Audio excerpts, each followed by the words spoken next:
Okay, hi folks, it's a little different deal today. Somebody's been on me showing how you cowboy shoe. Well, if I filmed the entire process, we'd run out of film, because I don't get in a hurry.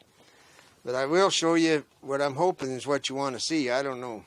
While I was waiting on the camera crew, I went ahead and did 1 foot.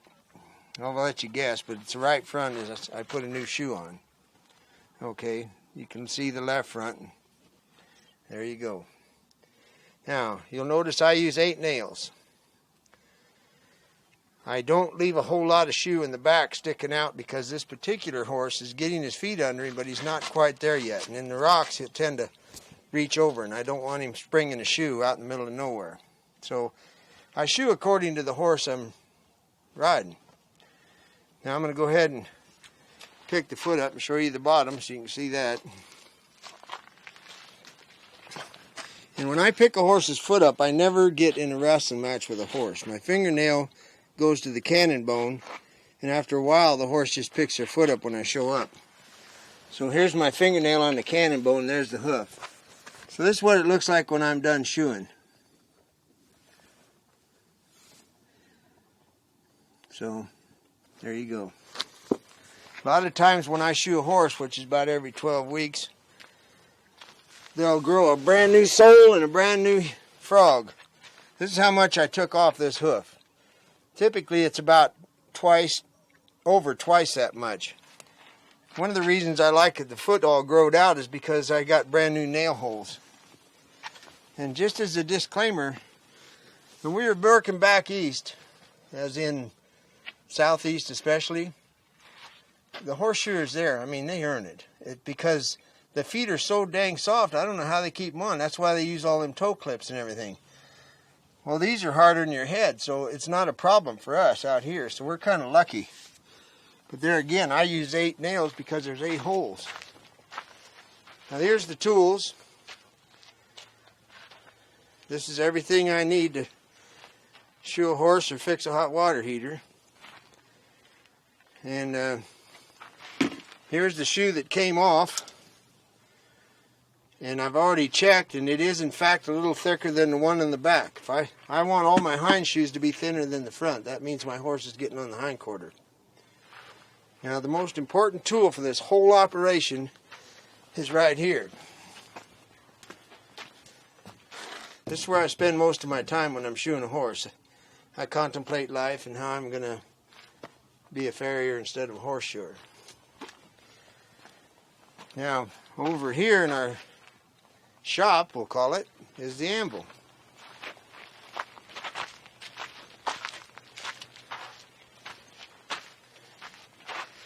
Now my friend Boyd on the res, I put shoes on his horse one time for him, and he says you only take 1 trip to the anvil. Well, okay. Sometimes I don't, but here's the deal, and here's for bending my heels around.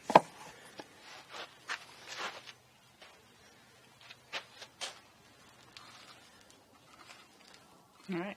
That's pretty much how it works. Now you guys that never miss anything, you can let me know what this is, if you know a little bit about trivia.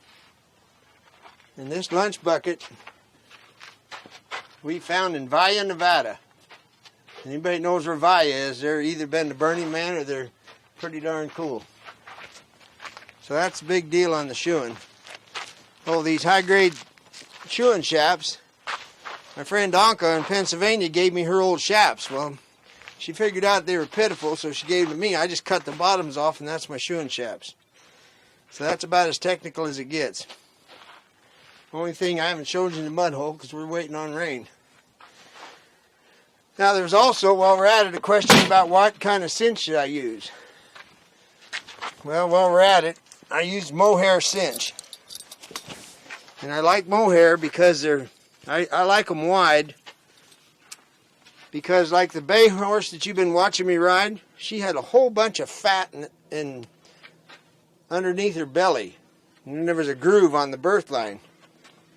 Well, if I use a real narrow cinch on her, all I would do is gall her, because we just now got over 100-degree days. So I like a wide cinch personally. And the reason I like mohair is because the way these are made, there's not a lot of stitching going this way. which means all these strands are free. And when I take my saddle off and it's dry, I can do this and shake a whole lot of hair out of it. And the dirt doesn't build up so much on them.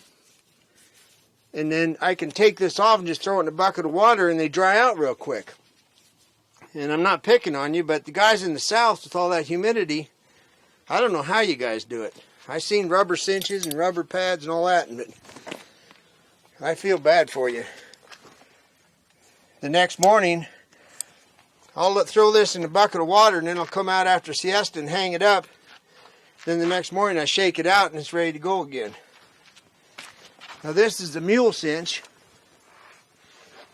because it's made extra wide. This is the back cinch. This is the front cinch.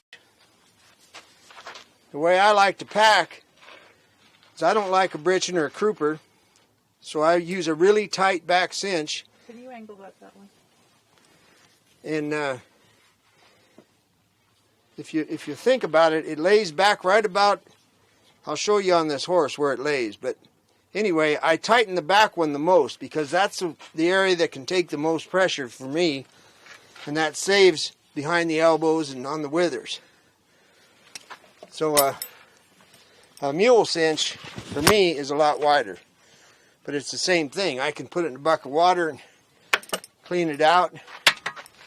And what I wanted to show you about a mule cinch for me is that if you imagine a pack saddle, here's the curve of the belly. I put the cinch right across here. So when I'm cinching, it's laying here, okay? Because of the curve of the belly, it keeps it here. Now this cannot, will not, and does not work unless you have a breast collar on your pack saddle. Breast collar is connected to the knee bone's connected to the hip bone. That's what keeps it all right. So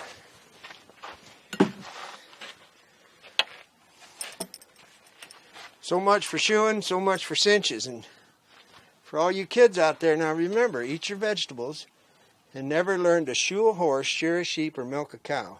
Thank you.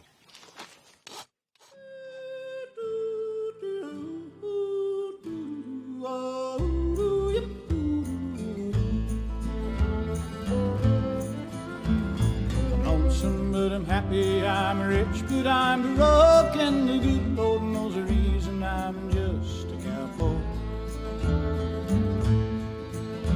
From Cheyenne to Austin, them ranges, I know I drift with the wind. No one cares where I go.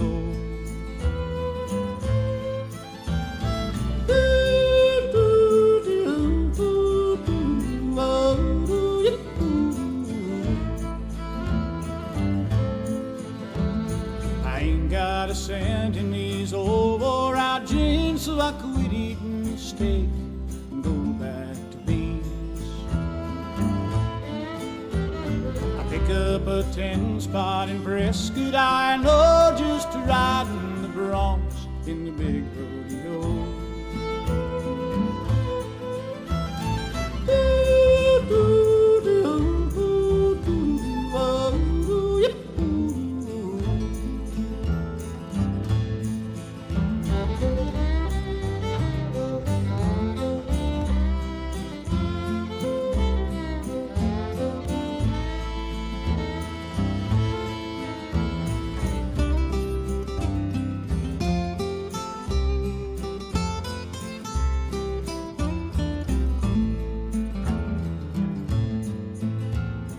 Maybe in the springtime of 30 I'll find, and I may spend all summer with her on the mind. But I'll never be branded, I'll never be broke. I'm a carefree range rider